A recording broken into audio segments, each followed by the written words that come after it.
Hello friends, welcome back to my channel. আমার channel বাঙালি রান্নাঘরে আপনাদের সবাইকে ওয়েলকাম জানাচ্ছি। আজকে আমি আপনাদের সাথে একটা দারুণ স্বাদের রুই মাছের রেসিপি শেয়ার করছি। আজকে আমি বানাচ্ছি রুই মহারানি। এটা বানানো বেশ সহজ আর খেতেও কিন্তু ভীষণই সুস্বাদু। আপনাদের বাড়ির যে কোনো ছোটোখাটো অনুষ্ঠানে বা বাড়িতে কোনো গেস্ট চলে আসলে আপনারা কিন্তু এই রেসিপিটা তৈরি করে নিতে পারেন। আশা করি আপনাদের আজকের এই রেসিপিটা খুব পছন্দ হবে। চলুন তাহলে আজকের এই রেসিপিটা আমরা শুরু করি। আমাদের আজকের এই রুই মাছের রেসিপিটা করার জন্য এখানে আমি নিয়ে নিয়েছি 6 পিস রুই মাছ। এই মাছটাকে ভালো করে পরিষ্কার করে ধুয়ে রাখা আছে। তো এখন আমি কিছু মশলা রেডি করে নিচ্ছি।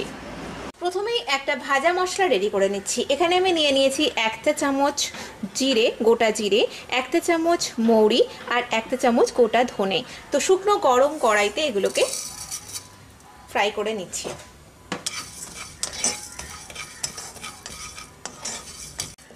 এই মশলাটা আমাদের ফ্রাই হয়ে গেছে। এখন এটাকে আমি নামিয়ে একটু ঠান্ডা করে নিয়ে গুঁড়ো করে নেব।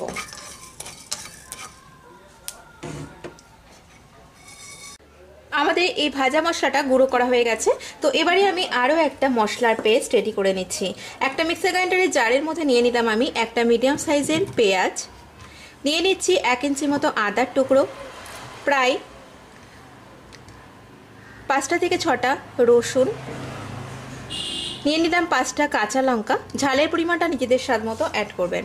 আর এখানে আমার রয়েছে কিছুটা পরিমাণ কাজু আর আমন্ডটাকে একটু ভিজিয়ে নিয়ে খোসাটা ফেলে দিয়েছি।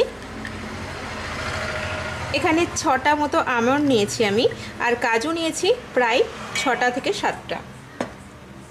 দিয়ে দিচ্ছি এর মধ্যে 2 টেবিল চামচ টক দই। দইয়ের বাটিটা ধুয়ে সামান্য পরিমাণে একটুখানি জল দিয়ে এই মশলার পেস্টটা রেডি করে নিচ্ছি। এই মশলার পেস্টটা আমাদের রেডি হয়ে গেছে। তো এখন আমি রান্নাটা শুরু করছি। কড়াইতে আমি দিয়ে দিলাম প্রায় 3 টেবিল চামচ মতো রিফাইন্ড তেল। তেলের মধ্যে একটু লবণ দিয়ে দিলাম। এখন এই মাছের পিসগুলো ভাজার জন্য দিয়ে দিলাম।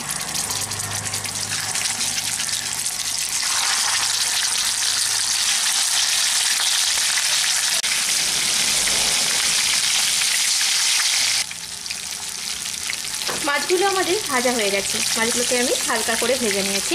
এখন এই মাছগুলোকে তুলে নিচ্ছি। আমাদের যে বাদবাকি তেলটা আছে তাতেই কিন্তু আমাদের পুরোপুরি রান্নাটা হয়ে যাবে।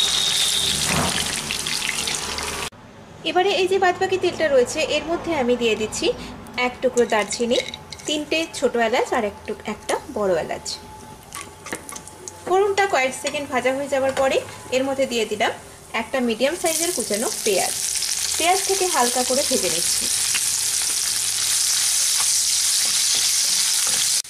পেঁয়াজটা আমাদের হালকা ভাজা হয়ে গেছে। এবারে এর মধ্যে দিয়ে দিচ্ছি 1/2 চামচ কাশ্মীরি রেড চিলি পাউডার।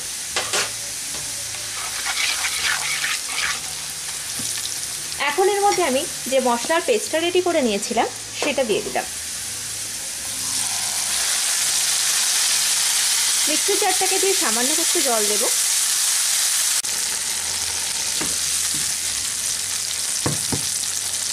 দিয়ে দিচ্ছি এর মধ্যে স্বাদ মতো লবণ,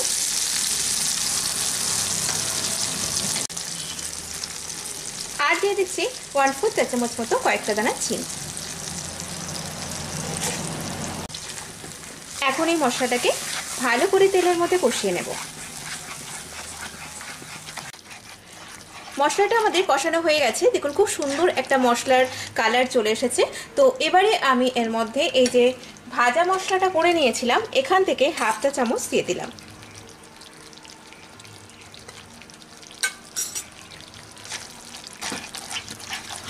ভালো করে মিশিয়ে নিলাম। আপনাদের বাড়িতে যে কোনো ছোটোখাটো অনুষ্ঠানে বা বাড়িতে হঠাৎ গেস্ট চলে আসলে আপনারা কিন্তু এই রুই মাছের রেসিপিটা একটু অন্য রকম করে ঠিক এই রকম পদ্ধতিতে তৈরি করে নিতে পারেন। দেখবেন ভীষণই ভালো হবে। মশলাটা আমাদের পুরোপুরি ভালোভাবে কষানো হয়ে গেছে। এবারে এর মধ্যে আমি দিয়ে দিচ্ছি ছোটো কাপের 2 কাপ মতো দুধ, লিকুইড দুধ দিয়ে দিলাম। এই রান্নাটাতে কিন্তু আমি জল ব্যবহার করছি না।